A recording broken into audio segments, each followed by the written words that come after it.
Hello बच्चों, my self अखंड प्रताप चौहान। हम यहाँ पर basic of mechanical and civil engineering and basic of mechanical and electrical engineering के कंसेप्ट डिस्कस करेंगे आपके साथ। सिविल के बच्चे basic of mechanical and electrical engineering पढ़ेंगे एंड इलेक्ट्रिकल के बच्चे basic of mechanical and civil engineering पढ़ेंगे। ये टॉपिक सेकंड सेमेस्टर के बच्चों के लिए है। अब इस सब्जेक्ट की क्या ज़रूरत थी हमको पढ़ने की, क्या ज़रूरत है इसको पढ़ेंगे हम, इसका क्या उद्देश्य हमारे दैनिक जीवन में सब्जेक्ट का, इसको क्यों आवश्यकता पड़ी कि इसको हमने इंट्रोड्यूस किया अपने सिलेबस के अंदर, तो जानेंगे। जैसे कि हम जानते हैं ये सब्जेक्ट हम सिविल और इलेक्ट्रिकल के बच्चे पढ़ेंगे इसको। तो सिविल के बच्चों को मैकेनिकल एंड इलेक्ट्रिकल के बेसिक कंसेप्ट पता हो, इलेक्ट्रिकल के बच्चों को मैकेनिकल और सिविल के बेसिक कंसेप्ट पता हो, तो इसलिए सब्जेक्ट को डाला गया। मैकेनिकल के बच्चे भी जनरल इंजीनियरिंग के नाम सब्जेक्ट पढ़ते हैं, उसमें वो सारे बच्चे इलेक्ट्रिकल और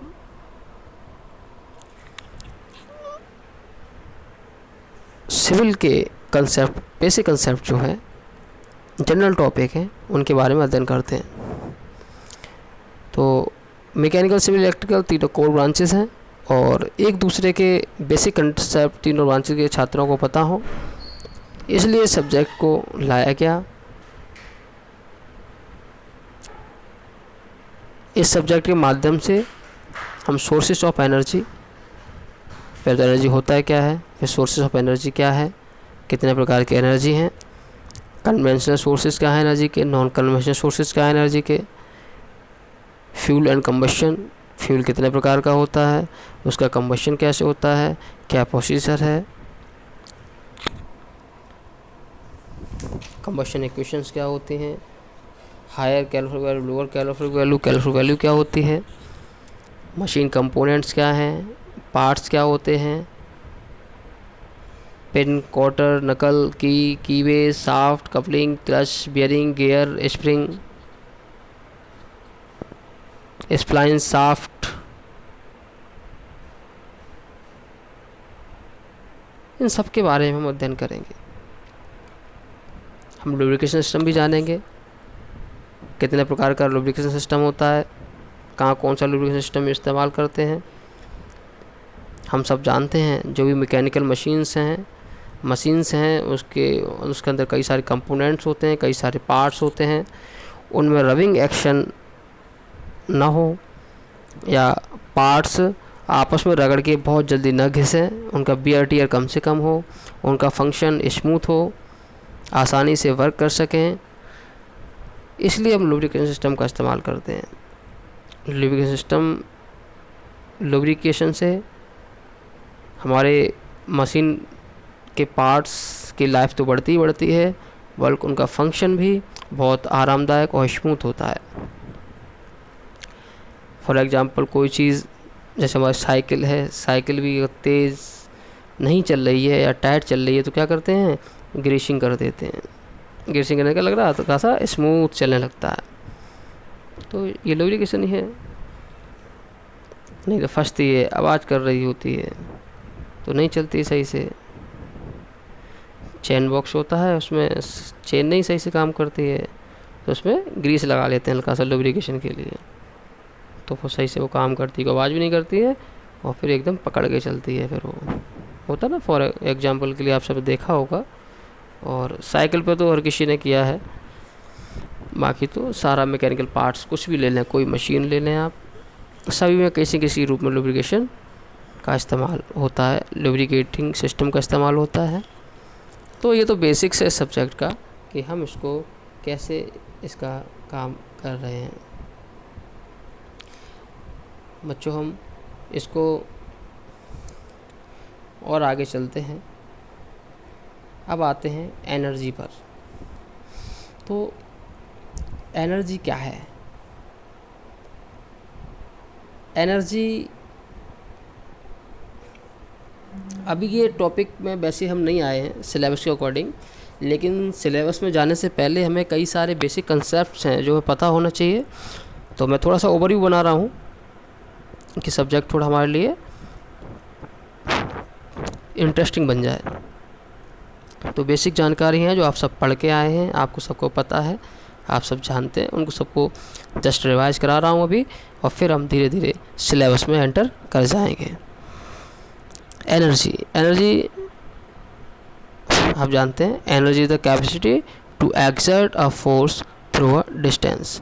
कार्य करने की क्षमता ही ऊर्जा कहलाती है। कार्य करने की क्षमता ही ऊर्जा कहलाती है। ये पदार्थ के साथ एसोसिएट होती है, मतलब उसमें ही निहित होती है। और आप जानते ही law of conservation of energy आपने पढ़ा है। ऊर्जा को न तो नष्ट किया जा सकता है, ना ही उपजाया जा सकता है। इसे केवल एक रूप से दूसरे रूप में बदला जा सकता है। आप जानते हैं जैसे यांत्रिक ऊर्जा देखो दो प्रकार की होती है, potential energy, kinetic energy. Potential energy कहाँ होगी? जहाँ कोई बॉडी रेस्ट में होगी वहाँ उसके पास पोटेंशियल एनर्जी होगी। कोई बॉडी मोशन में होगी उसके पास काइनेटिक एनर्जी होगी। आपने फॉर्मूला पढ़ा होगा, काइनेटिक एनर्जी का हाफ mv², पोटेंशियल एनर्जी का mgh। तो यांत्रिक ऊर्जा आपने सुना होगा, वैद्युत ऊर्जा सुना होगा, रासायनिक ऊर्जा, ऊष्मीय ऊर्जा, प्रकाश ऊर्जा, ध्वनि ऊर्जा, गतिज ऊर्जा, ये सब क्या है? ये सब एनर्जी हैं। Energy not be created neither be destroyed. इसको बस ये न तो उत्पन्न कर सकता है ना ही नष्ट कर सकता है, एक रूप से दूसरे रूप में कन्वर्ट कर सकते हैं बस।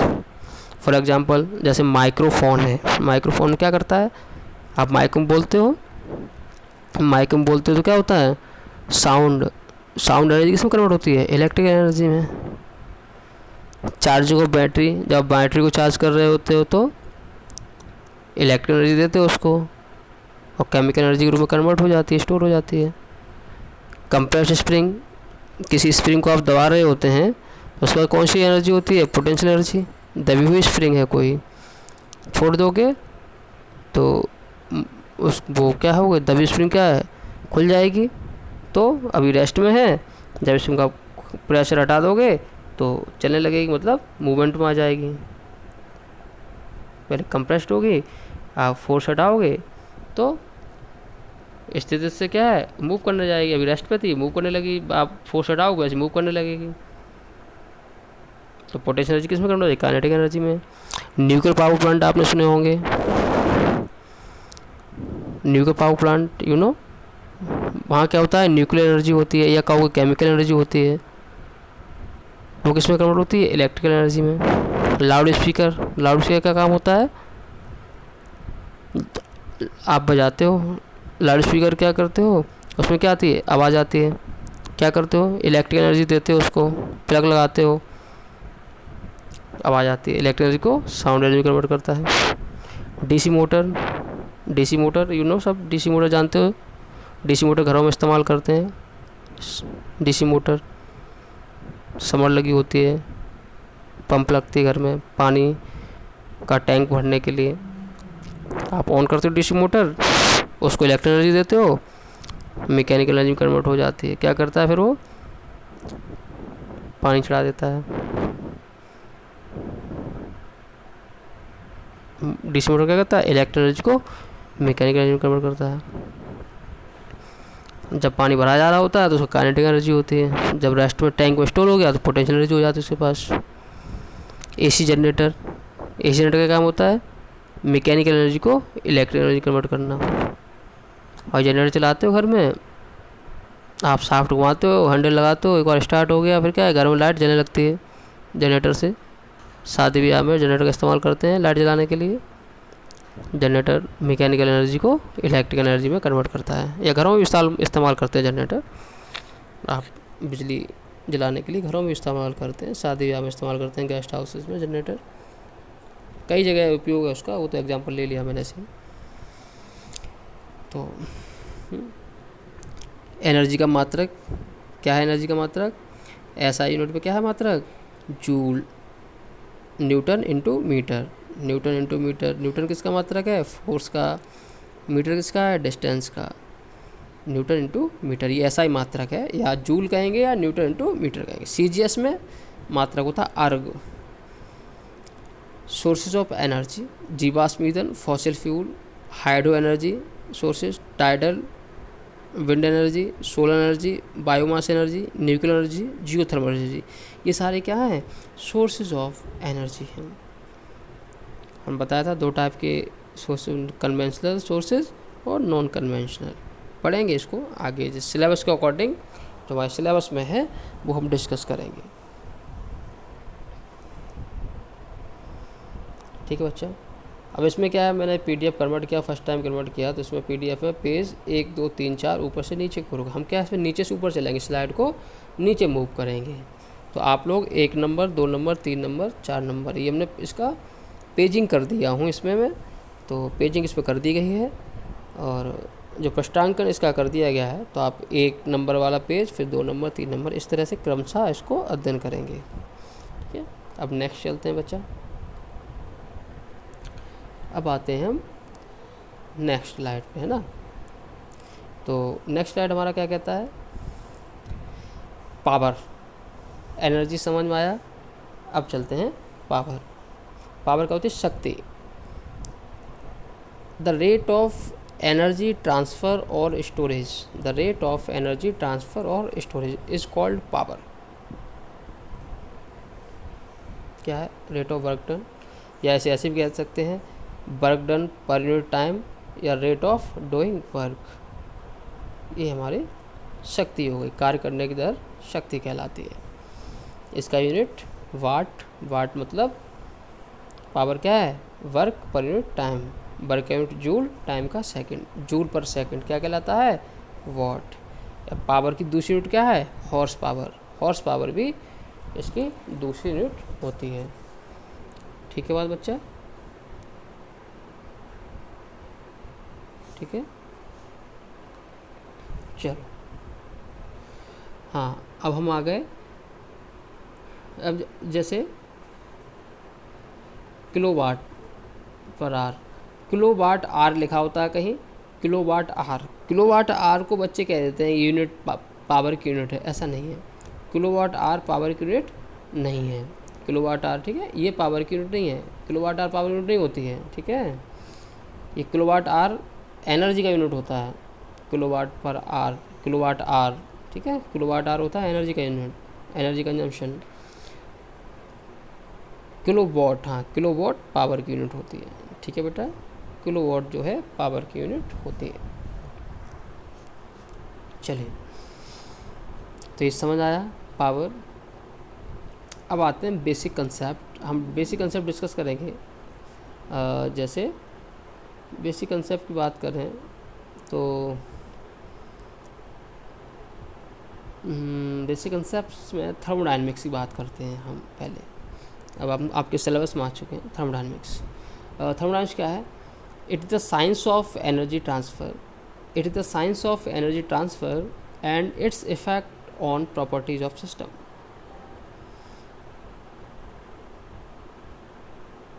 The main aim of thermodynamic study is to convert disorganized form of energy, जिसको हम हीट कहते हैं, into organized form of energy that is work in an efficient manner। तो थर्मोडायनेमिक्स में क्या करेंगे, थर्मोडायनेमिक्स में हम ऊष्मा स्थानांतरण का अध्ययन करते हैं, और ऊष्मा स्थानांतरण करने से सिस्टम के ऊपर क्या इफेक्ट पड़ता है, उसकी प्रॉपर्टीज़ पे क्या इफेक्ट पड़ता है। इसका प्रमुख उद्देश्य क्या है थर्मोडायनेमिक्स का, हम इस चीज़ का अध्ययन करते हैं कि हीट को वर्क में कैसे कन्वर्ट करें in an efficient manner, heat को वर्क में कन्वर्ट कैसे करें, क्या क्या मेथड हो सकते हैं, और हीट को जब हम वर्क में कन्वर्ट करें तो हमारा लॉसेस कम से कम हो, एफिशिएंसी हमारी अधिक मिले हमको, हमारी दक्षता क्या होनी चाहिए, मैक्सिमम होने चाहिए। तो थर्मोडायनेमिक्स का क्या है कि हमारे जीवन का उपयोग है, हम क्यों पढ़ते हैं इसे, क्या मेन उद्देश्य इसका मेन उद्देश्य है कि डिसऑर्गेनाइज फॉर्म ऑफ एनर्जी, जिसको हम हीट कहते हैं, इसको ऑर्गेनाइज फॉर्म ऑफ एनर्जी में कैसे कन्वर्ट कर दिया किया जाए, जिसको वर्क कहते हैं, एफिशिएंट मैनर में, जिससे हमारी दक्षता भी अधिक से अधिक रहे। और थर्मोडायनामिक्स में करेंगे क्या, ये क्या है, इस साइंस ऑफ एनर्जी ट्रांसफ़र, ये बस ऊष्मा स्थानांतरण की साइंस है। एंड इसकी क्या इफ़ेक्ट हैं सिस्टम की प्रॉपर्टीज़ पर, सिस्टम पर क्या इफ़ेक्ट पड़ेगा, हम इसको डिस्कस करेंगे एक एक करके अच्छे से। किसी सिस्टम में को हम अगर हीट दे रहे हैं तो उसके अंदर क्या चेंजेस हो सकते हैं, उसमें किस प्रकार के चेंजेस आएंगे। किसी को हम वर्क दे रहे हैं तो उसमें क्या फ़र्क पड़ रहा है, किसी वर्क ले रहे हैं तो क्या लॉसेस हो रहे हैं उसको, उस पर क्या फ़र्क पड़ रहा है किसी भी सिस्टम में, किसी भी निकाय पर, ये सारी चीज़ें हम डिस्कस करेंगे। अभी तो बेसिक्स है, देखते हैं, बढ़ेंगे धीरे धीरे आगे बढ़ेंगे तो उसकी गहराई में जाएंगे। चलते हैं। अब जैसे हमने डिस्कस किया यहाँ पर, हीट को हमको वर्क में कन्वर्ट करना है और एफिशिएंट मैनर में कन्वर्ट करना है। तो हीट क्या है, हीट को जानेंगे। The energy interaction between the system, system मतलब निकाय, कोई भी दो, बताएंगे सिस्टम क्या होता है, अभी आप समझ लीजिए बस इतना, सिस्टम समझिए इस चीज़ को, सिस्टम को अलग से पढ़ेंगे, उसमें डिस्कस करेंगे सिस्टम के बारे में स्पेशली। तो अभी तो बस इतना समझिए कि the energy interaction between the system cause of temperature difference, the energy interaction between the system cause of temperature difference is known as heat.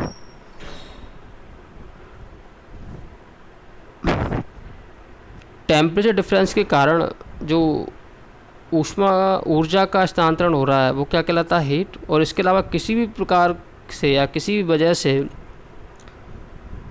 ऊर्जा का स्थानांतरण हो रहा है तो वर्क कहलाता है। कुछ एग्जांपल लेके हम डिस्कस करेंगे इसको, हम कोशिश करेंगे कि दोनों में आपको डिफरेंस थोड़ा समझ में आए हीट और वर्क में।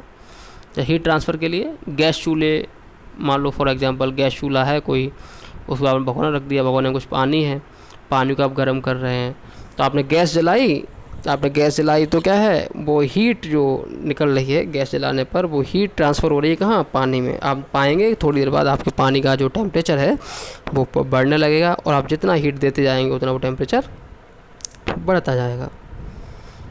लोहे एक छड़ को आप गर्म करते हैं तो धीरे धीरे क्या दूसरा भी गर्म हो जाता है। तो हीट ट्रांसफ़र हो रही है, एक सिरे से दूसरे सिरे की ओर हीट ट्रांसफ़र हो रही है।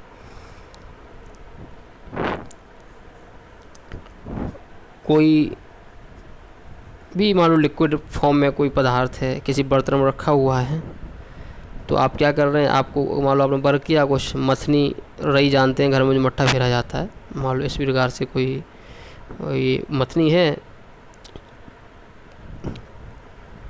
तो उसको आप पानी में चला रहे हो, रई या मथनी जो कहते हो आप, मट्ठा फेरने के लिए जो इस्तेमाल होता है। भाई एक बर्तन में पानी रखा हुआ उसको आप चला रहे हो, तो क्या आप वर्क करोगे तो आप पाओगे कि उसका जो टेम्परेचर था, थोड़ी देर तक आप ऐसी मथनी चलाओगे, रई चलाओगे, तो क्या होगा, थोड़ी देर बाद उसका टेम्परेचर बढ़ जाएगा। ये टेम्परेचर बढ़ेगा नहीं बढ़ेगा, टेम्परेचर बढ़ जाएगा। अब जितना आप काम थोड़ा ज़्यादा करना पड़ेगा, एक गैस के कंपेरिजन में उसमें थोड़ा सा टाइम लग सकता है। गैस से जब गर्म कर रहे होते हैं तो ज़्यादा जल्दी गर्म होता है, और इसमें गर्म कर रहे होते हैं तो थोड़ा टाइम लग सकता है। ऐसे कई सारी चीज़ें हैं, इस प्रकार से कई सारी चीज़ें हैं। चलो अब हम इसको आते हैं अगला पेज, ये example of work transfer. Work transfer में क्या है, देखते हैं वर्क ट्रांसफ़र में क्या है।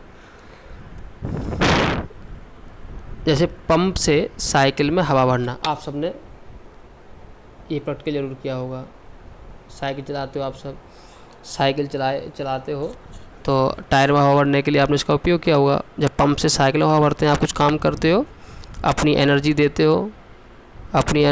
हो, क्या होता है उससे, पंप को मूव करते हो, है ना, उसमें जो पिस्टन होता है वो मूव करता है, अपने हाथ से उसको आप भरते हो, तो क्या पाओगे, थोड़ी देर पाओगे आपकी जो अपनी इंटरनल एनर्जी दी उसकी वजह से क्या हुआ, पंप का बैल गर्म हो गया। तो मतलब वहाँ क्या हुआ, काम किया गया।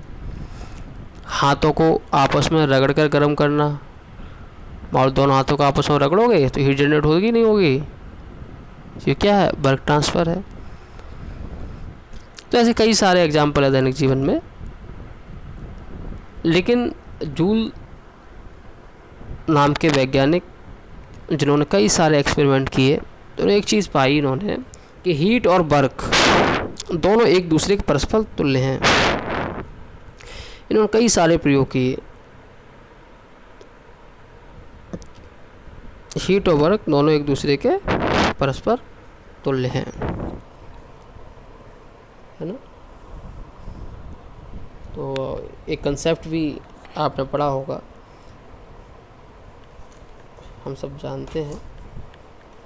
हम बेसिक कर रहे हैं बेटा, ताकि हमारा जो सब्जेक्ट है उसका थोड़ा सा इंटरेस्टिंग कैसे बने और हम उसके बारे में जानें। आप बताओगे कोई बच्चा जूल और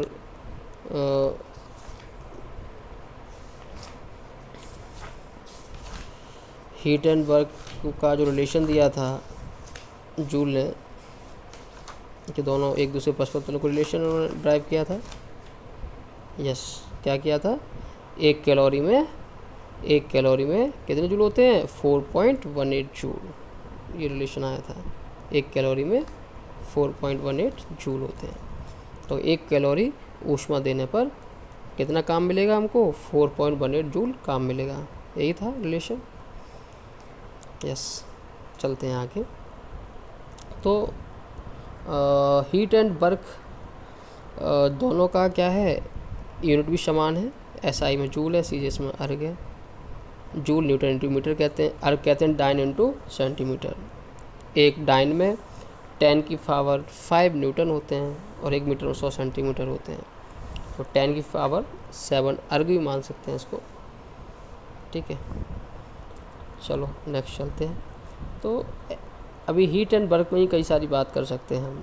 तो अब जैसे ये क्या हैं? दोनों ही both are energy in transit. Heat and work ये क्या है? एनर्जी इन ट्रांजिट है, मतलब they are associated with the process. जब प्रोसेस हो रही होगी तब तुम बता सकते हैं ये वाला प्रोसेस हीट ट्रांसफ़र से हुआ है या वर्क ट्रांसफ़र से हुआ है। प्रोसेस ख़त्म होने के बाद हम नहीं बता सकते कि ये प्रोसेस हीट ट्रांसफ़र से हुआ है या वर्क ट्रांसफ़र से हुआ है। फॉर एग्जांपल, हमको बर्फ़ के टुकड़े हैं, मान लो क्या है, बर्फ़ के 2 टुकड़े हैं, उनको मुझे गर्म करना है। ठीक है, एक तो ऑप्शन ये है कि उनको मैं दोनों टुकड़ों को लूँ, उन दोनों टुकड़ों को एक बर्तन में रखूँ और गैस एक बर्तन में रख के गैस जला दूँ, हीट देना शुरू कर दूँ और पिघलना शुरू हो जाएंगे। ये तो हीट ट्रांसफ़र हो गया। दूसरा प्रोसेस ये है कि उन दोनों को आपस में रगड़ूँ, फ्रिक्शन जनरेट होगा, फ्रिक्शन से हीट होगी डेवलप, हीट की वजह से वो पिघलना शुरू हो जाएंगे। तो बर्फ़ के टुकड़े अगर हम पिघले हुए रखे हो तो आप तो ये बता पाओगे क्या कि आपस में रगड़ कर इनको पिघलाया गया, हीट दे के पिघलाया गया? नहीं बता पाओगे। जब प्रोसेस हो रही होती है तभी आप बता सकते हो कि इसको किस तरह से पिघलाया गया है, या ये सॉलिड से लिक्विड फॉर्म में कैसे कन्वर्ट हुआ, बर्फ़ के टुकड़े पानी में कैसे कन्वर्ट हुए।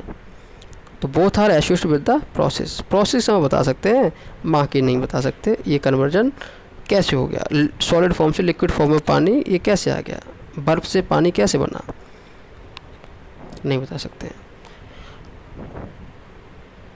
पानी के, अब मान लो ये पानी है, एक बर्तन में पानी रखा हुआ है, उसका हमें टेम्परेचर बढ़ाना है, थोड़ा सा टेम्परेचर बढ़ाना है। एक तो ऑप्शन ये है आप गैस पे रख दीजिए, बर्तन में रखो पानी को, पानी जो किसी बर्तन में रखा वो गैस पे रख दीजिए, टेम्परेचर बढ़ जाएगा। दूसरा, आप मथनी या रई जिसे कहते हैं, मट्ठा जिसे मट्ठा फेरते हैं जैसे, उसको आप घुमाना शुरू कर दीजिए। जब आप हीट दे रहे हो तो हीट ट्रांसफ़र है, जब आप रई के द्वारा, मथनी के द्वारा उसको मथनी घुमा रहे होते हैं, उसमें चला रहे होते हैं हाथ से, तो ये वर्क ट्रांसफ़र है। टेम्परेचर दोनों केस में बढ़ेगा, लेकिन प्रोसेस ख़त्म होने का तो बता पाओगे आप क्या ये हीट ट्रांसफ़र है या वर्क ट्रांसफ़र है? नहीं बता पाओगे। इसलिए हम क्या कहते हैं, heat and work both are associated with the process. दोनों ही क्या है, both are energy in transit. एक एग्जांपल और समझते हैं। मान लो वर्षा हो रही है। क्या हो रही है? वर्षा हो रही है। मान लो वर्षा हो रही है, ठीक है। मान लेते हैं हम वर्षा हो रही है।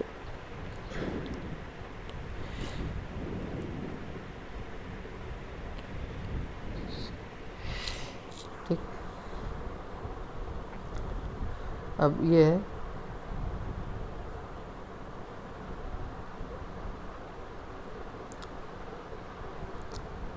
मान लो वर्षा हो रही है, ये हमारे बादल हैं, ये बादल है, बादल से पानी गिर रहा है, पानी गिर रहा है, बादल से पानी गिर रहा है, ये बादल था हमारा।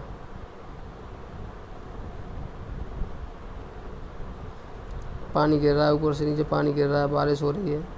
अब ये बारिश जो हो रही है, क्या ये बारिश ख़त्म होने के बाद ही फिर क्या होगा? बारिश जब तक हो रही है, बारिश ख़त्म होने के बाद क्या होगा? ज़मीन में पानी रह जाएगा, बस ज़मीन में क्या रह जाएगा? सिर्फ पानी तो रह जाएगा, सिर्फ पानी रह जाएगा। तो जो पानी है, अगर बारिश ख़त्म हो गई, थोड़ा बता सकते हैं ये पानी कहाँ से आया, ये बरसात का पानी है या नाली का पानी है या बाढ़ आई उसका पानी, हम नहीं बता सकते। तो ये प्रोसेस हीट ट्रांसफ़र और ट्रांसफ़र कैसे पता पड़ता है? ड्यूरिंग द प्रोसेस हम पता कर सकते हैं कि हीट ट्रांसफ़र के द्वारा हुआ है प्रोसेस या ये वर्क ट्रांसफ़र के द्वारा हुआ है, अदरवाइज हम पता नहीं लगा सकते हैं। तो हीट ट्रांसफ़र वर्क ट्रांसफ़र समझ में आया? क्लियर है बेटा? चलो, कोई डाउट होगा तो मेरा फ़ोन नंबर है, उस पर आप मेरे व्हाट्सएप पे कमेंट कर सकते हैं, या इसको यूट्यूब पर ये लेक्चर पड़ा हुआ है, इस पर कमेंट कर सकते हो डाउट है तो, या फिर क्लास चलती है तो हम डिस्कस कर लेंगे। कोई डाउट है आपका तो आप नोट कर लीजिए, वो डिस्कस कर लेंगे।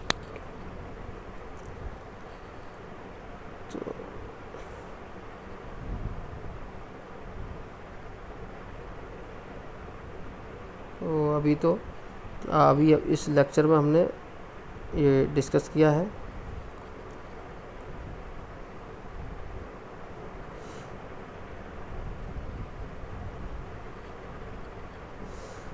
तो इस लेक्चर में हमने क्या क्या डिस्कस किया? इस सब्जेक्ट के बारे में जाना, इसकी क्या नीड है, इसमें हम क्या क्या टॉपिक हम स्टडी करने वाले हैं। इसके बाद हमने एनर्जी क्या होता है, इसकी क्या यूनिट हैं, कैसे कन्वर्जन होता है, इसके बारे में अध्ययन किया। फिर पावर के बारे में जाना, पावर क्या है, उसका थर्मोडायनेमिक्स हमारा टॉपिक, इस सिलेबस का टॉपिक है, इसको हमने फिर आज स्टडी किया। थर्मोडायनेमिक्स क्या है, इसका क्या हमारे दैनिक जीवन में क्या उपयोग है, इसमें हम क्या अध्ययन करेंगे। और हीट ट्रांसफ़र वर्क ट्रांसफ़र दोनों एक दूसरे के कैसे परस्पर तुल्य हैं, दोनों का यूनिट क्या है, और दोनों को हम कैसे डिफ्रेंशिएट कर सकते हैं, ये हमने इस लेक्चर के माध्यम से जाना है। आई होप सो आपको समझ आया होगा। फिर भी कोई डाउट है तो हम डिस्कस करेंगे, आप मुझे कमेंट बॉक्स में कमेंट कर सकते हैं। प्लीज़ इसको अपने सभी सेकेंड ईयर के स्टूडेंट्स के साथ शेयर ज़रूर कर दें। ये लिंक है, इसको लाइक ज़रूर करें, इसको शेयर करें अपने साथियों में, और इसको देखें। कोई डाउट होगा तो पूछेंगे, ठीक है? Thank you all my dear students.